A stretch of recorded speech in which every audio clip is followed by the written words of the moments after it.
हमरे दुआरे एक निमिया के पेड़वा हरे बहिनी कुलनी में कौड़ी होय।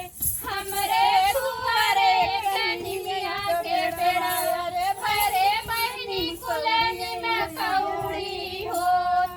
पहले पठौनी जब गईली ससुरवा पहले पठौनी जब गईली ससुरवा हरे सासू के गोड़ हरे बहनी धैलनी सासू के गोड़।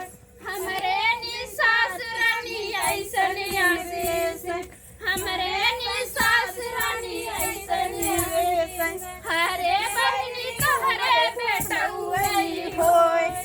हरे बहनी तोहरे बेटौई होय। हमरे दुआरे कनिया के पेड़वा हमरे दुआरे कनिया के पेड़वा हरे बहनी कुलनी में कौड़ी होय। हरे बहनी कुलनी में कौड़ी होय। दूसरी पठौनी जब गईली ससुरवा दूसरी पठौनी जब गईली ससुरवा हरे बहनी धैलनी जेठनी के गोड़ हरे बहनी धैलनी जेठनी के गोड़।